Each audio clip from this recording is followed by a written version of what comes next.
Shalom.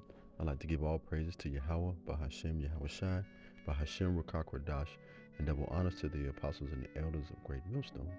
I'm sure many of you brothers might have seen this recent story I'm about to jump into, but it's a constant reminder to fear the Most High, but also while we're walking in the flesh, as Ephesians chapter 5, verse 15 tells us.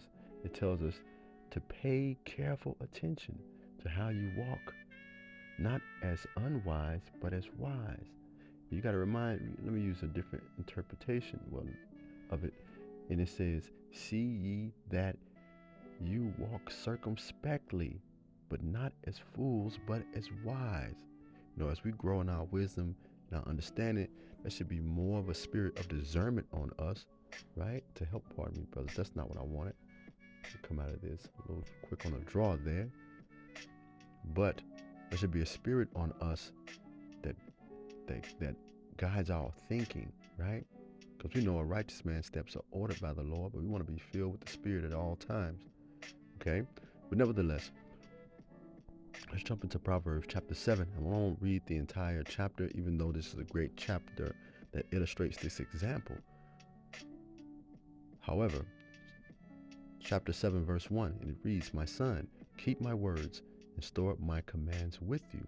Keep my commands, and you will live. Guard my teachings as the apple of your eye. Bind them on your fingers. Write them on the tablet of your heart.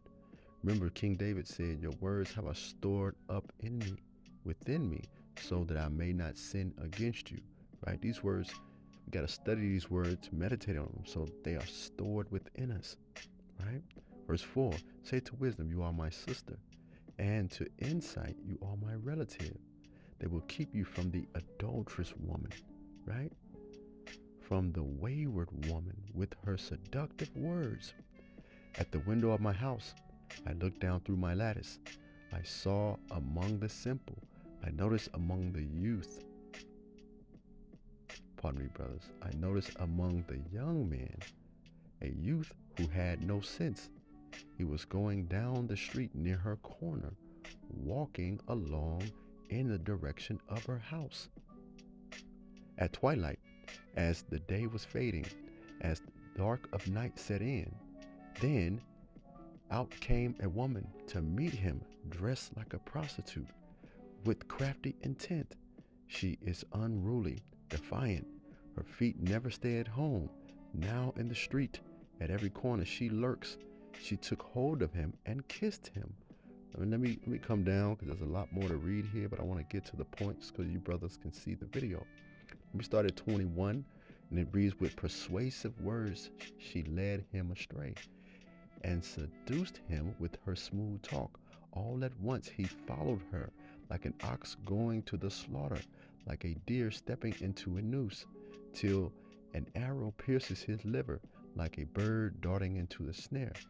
Little knowing it will cost him his life. What does it mean by little knowing? I mean, he's not even aware. Now, let me get into this here, right? Get into this video. If you ever needed a cautionary tale about online dating, this is a strong contender. One alleged victim in Colorado Springs went from hooking up to being tied up, and what happened next sounds like something straight out of a horror movie. Good evening, I'm Bart Bedsole. And I'm Heather Skold. Thanks for making us your choice for your news at 10 o'clock. Tinder terror. Tonight, 13 Investigates is learning startling new details about a Tinder date that turned violent inside a Colorado Springs apartment. Investigative reporter Sean Rice is live at the Hills Apartments along East Cache Laputer with more on this bizarre case. Sean? Yeah, but Heather, a 21-year-old man arrived here at this apartment complex after meeting a girl on the dating app Tinder. Mere minutes after entering her apartment, he found himself tied up and bleeding profusely after being stabbed multiple times by a kitchen knife. Pretty shocking to know somebody lives right around the corner, is capable of doing this. Lori Gloria says the Hills apartment doesn't typically see a lot of police activity. They were out in force this past Wednesday night. Court records say Colorado Springs police were there to arrest 22-year-old Lauren Dooley on felony kidnapping and assault charges. She's accused of tying up and cutting a man she had just invited over that night. It scares me. I mean, I saw the gentleman, he was cut pretty good, and to think that somebody could do that is pretty scary. Police records say Dooley used a kitchen knife to cut the man's shoulder before placing a belt around his neck and choking him for 20 seconds. The arrest affidavit says Dooley even ordered food from DoorDash, warning the victim, quote, "If you scream or say anything, I'll kill you." After Dooley fell asleep, the man was able to break free and run into the parking lot. It's where Gloria found the pair of young adults. When I came outside, there was a gentleman outside. He was bleeding, and he didn't have any clothes on. And there was a young lady standing in front of him. It was pretty scary. A search of the apartment revealed a kitchen knife, several blood-soaked rags, and blood in the bathroom. Court records say Dooley refused to speak or answer questions from investigators. She also did not answer her door when 13 Investigates sought answers from the 22-year-old. Now the tight-knit apartment community can only wait and watch, hopeful that this Tinder terror was a one-off, isolated incident. This is really unexpected. Like I said, all our neighbors here watch out for each other, so I hope nothing like this happens again. This is the first time Lauren Dooley has been charged with a crime in the state of Colorado. She posted a $25,000 cash bond and is out of jail this evening. She will be back in court later this week.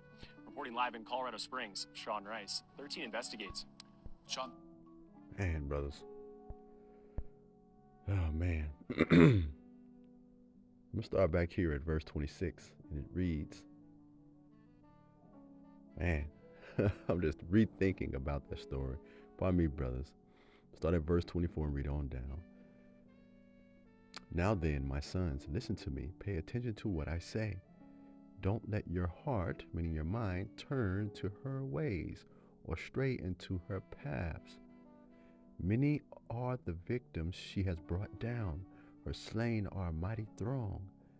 Her house is a highway to the grave, leading down to the chambers of death. If you don't think that this guy was going to be murdered, you are out of your mind. The guy that she tied up and choked for 20 seconds and stabbed, that was bleeding profusely, she was going to kill that guy regardless. You think she was going to let him go? Come on, man. Oh, man, let's go from there. Because some brothers, they get enamored by women, and I get it. They're beautiful, they're attractive, they're gorgeous. I mean, to each his own. She wasn't particularly attractive to me, but obviously to someone she was. But brothers, you have to keep this in your mind. Ecclesiasticus chapter 19 verse 2. Wine and women will make men of understanding fall away, and he that cleaveth to harlots will become impudent. What does impudent means, right? Your behavior will shift. Impudent meanings not showing care for the consequences of action. Rash, you become unwise. Injudicious, you become incautious, man. You just become, you fall asleep after you become lazy brain. You become thoughtless, unthinking, misguided, right? Foolish, careless, right? Into some more precepts here. Proverbs chapter 2 verse 16. Wisdom will save you also from the adulterous woman, from the wayward woman with her seductive words. Like the New Living Translation, it breaks it down even further. Wisdom, meaning that discernment, being filled with the Spirit, it will save you from the immoral woman, from the seductive words of the promiscuous woman, right? She was on Tinder, right? It's common knowledge that Tinder is a hookup site, okay? What else will wisdom do for you? Proverbs chapter 5 verse 3. For the lips of the adulterous woman drip honey, and her speech is smoother than oil. Again, giving you the New Living Translations. For the lips of an immoral woman are sweet as honey, and her mouth is smoother than oil. You don't think that she was, laying it on thick, as they would say back in my day, spitting game, running her mouth, etc. That's what we saw in Proverbs, the 7th chapter, right? She'll seduce you with her subtle words. Women are smooth too, man. But you gotta understand. That's how many of you guys have been set up and robbed. Remember what Cardi B said years ago? She used to set guys up Okay? Let's go from there. Let's go to Proverbs chapter 6, verse 24, right? Let me come down to King James Bible, right? This is also what wisdom does. Is to keep you from the evil woman, from the woman, from the flattery of the tongue of the strange woman. This woman that did this shit here to this guy, she's an evil woman, man. Right? With flattering words. Okay? Proverbs 22 and 14. The mouth of an adulterous woman, or as it's stated below, the mouth of an immoral woman, is a dangerous trap. Those who make the Lord angry will fall into it. Like what the New International Version says, a man who is under the Lord's wrath will fall into it. Where else do we see that? We see that also in Ecclesiastes chapter 7, verse 6. And he states, I find more bitter than death the woman who is a snare. Was this woman not a snare unto him? Whose heart is a trap, whose hands are chains. The man who pleases Yahweh will escape her, but the sinner will be ensnared. Right? Whew. That's why it's the utmost important, brothers, that we fear Yahweh by Hashem Yahweh Shai, that we serve him. Don't always look at it as a negative when you don't get certain women, or certain women don't call you back, brothers, or certain women become standoffish. The Lord is keeping you, okay? He's protecting you. A hedge of protection is around you. Okay, brothers? Shalom.